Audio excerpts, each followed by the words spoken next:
A Day in My Life with kelompok sejarah.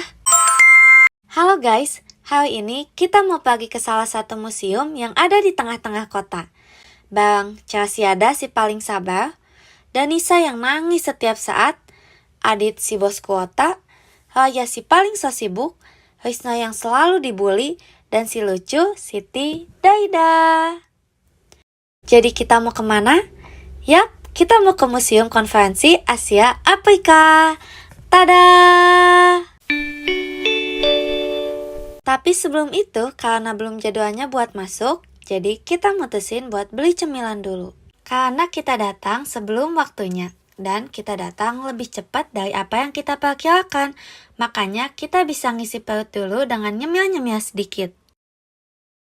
Selesai makan, kita langsung jalan ke museum. Karena ini tuh deket banget dan gak sampai 5 menit. Kita tinggal nyebrang dan sedikit aja jalan. Dan informasi di sini tuh penuh banget.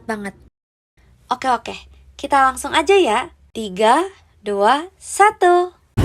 Halo semua. Jadi hari ini kita mau masuk ke suatu museum yang pastinya bakal menarik banget. Iya nggak sih? Pasti sih. Jadi hari ini kita udah ada di depan Museum Asia Afrika. Dan museum ini didirikan pada 24 April 1980. Untuk tahu lebih lanjutnya, ikutin yuk. Jadi karena kita udah registrasi secara online, kita tinggal langsung masuk aja. Dan di sini tuh wajib pakai masker ya.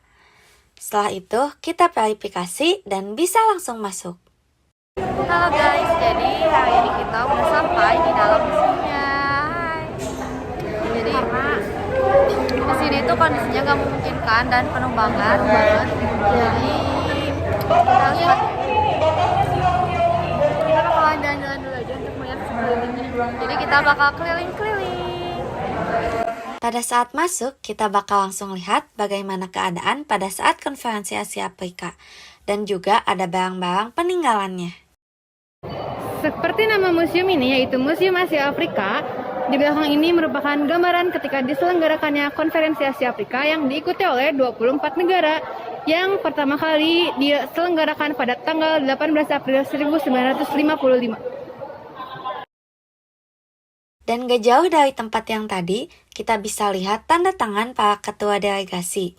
Dan di sebelahnya ada foto-foto masa lalu yang pastinya menggambarkan setiap sudut kota Bandung yang penuh akan sejarah. Guys, jadi tadi tuh kita udah baca-baca mengenai konferensi Asia Afrika. Nah, jadi selanjutnya kita bakal pindah nih, kita ke sebelah sini. Ikutin aja ya. Dan selanjutnya, kita bisa melihat informasi yang berkaitan dengan konferensi Asia Afrika, serta tak lupa peninggalan sejarah lainnya. Nah guys, di sini ada yang menarik banget nih. Ini adalah piringan hitam yang isinya pidato presiden pada saat pembukaan konferensi jurnalis Asia Afrika yang pertama, yaitu pada tanggal 24 April 1963. Dan buat kalian yang mau dengar lebih jelasnya, bisa langsung scan di sini. Keren banget gak sih? Kayak dejavu gimana gitu. Selain untuk mengetahui materi dan kejadian pada masa lalu, Museum Konferensi Asia Afrika ini juga dapat dijadikan spot foto karena tempatnya yang estetik dan juga sangat menarik. Guys, jadi tempat di belakang kita, lihat ada kamera. Jadi yang kayak kita pakai kamera tuh kayak gini kan. Jadi kalau print foto pakai ini dulu guys. Udah beda sama zaman sekarang. Nah, di bagian ini terdapat buku-buku tentang konferensi Asia Afrika yang pada saat itu cukup penting. Buku ini ditulis dari berbagai bahasa. Ada konferensi Bogor, The Bogor Conference, The Afro-Asiatisme, Asian African Conference, dan masih banyak lagi. Guys, jadi ternyata di sini tuh ada peninggalan zaman dulu. Kita lihat ini, lihat. Ini dulu. Ini di belakang video. Ini ada text printer. Itu ngeprint pakai yang tadi. Kertasnya udah kuning banget. Keren banget kan? Keren. Di bagian selanjutnya ada kamera genggam, ada mesin tik dan teleprinter, dan juga yang diproduksikan di Jerman pada tahun 1995. Ternyata udah lama ya guys. Nama-nama delegasi peserta konferensi Asia Afrika. Ada Indonesia, Iran, Irak, Jepang, Jordan, Laos, dan masih banyak lagi. Ini bendera-bendera peserta konferensi tingkat tinggi Asia Afrika tahun 2015. Jadi ada 109 negara peserta yang hadir pada saat itu dari Asia dan Afrika. Selain berkeliling dan membaca semua hal-hal yang sangat menarik, kami juga telah mewawancara salah satu pengelola dari Museum Konferensi Asia Afrika, agar diharapkan kita semua bisa mendapatkan informasi yang benar-benar valid. Berikut adalah hasil wawancara kami. Karena saat itu gedung ini dipakai untuk perhelatan konferensi Asia Afrika di tahun 1955.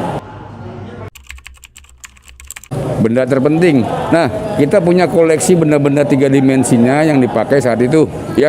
Di tahun 1955 ada kamera, ada lampu sorotnya, ada mesin tiknya. Terus yang spesial juga ada mesin yang namanya mesin teleprinter. Itu buatan Jerman ya, mereknya Siemens. Nah, itu kalau diibaratkan sekarang itu gadget. Karena itu untuk mengirim berita jalannya konferensi saat itu ke seluruh negara. Museum ini didirikan oleh seorang menteri luar negeri namanya Profesor Dr.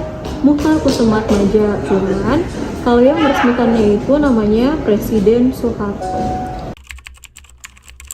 Ya, selain gedungnya, sejarahnya juga menjadi daya tarik utama karena memang sejarahnya bukan hanya Indonesia aja, bukan hanya tentang Indonesia, tapi juga tentang negara-negara di Asia dan Afrika. Dan kemudian kenapa menjadi semakin tertarik? Karena sejarah konferensi Afrika itu sangat membuat dampak yang luas bagi bangsa-bangsa Asia Afrika. Fasilitas yang ada, kami punya ruang pameran tetap yang sekarang kita pijak ya. Terus kita punya ruang audiovisual untuk nonton film dokumenternya, dan Museum Konferensi Asia Afrika juga punya perpustakaan Museum Konferensi Asia Afrika. Oke, yang pertama kunjungan luring, seperti yang teman-teman sekarang lakukan, ini namanya kunjungan luring. Atau kita singkat simkuring, sistem kunjungan luring. Yang kedua ada Sibaron. Kalau Sibaron itu belajar online, jadi teman-teman bisa berkunjung ke Museum KA tapi via Zoom. Nah, nanti kita sediakan virtual tournya. Ada juga, dulu tuh ada namanya program live Instagram, kalau sekarang nanti ada kegiatan-kegiatan yang baru akan kita laksanakan tapi belum dirilis. Karena kita sudah selesai berkeliling dan juga bisa mendapatkan informasi langsung dari pengelola Museum Konferensi Asia Afrika, jadi kita memutuskan untuk menyudahi kegiatan ini dan lanjut mencari makan. Lalu kami beranjak pulang.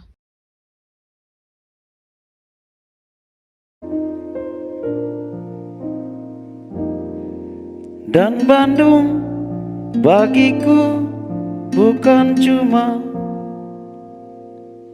urusan wilayah belaka,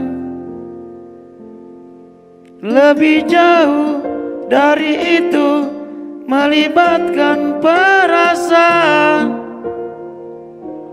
yang bersamaku ketika sunyi.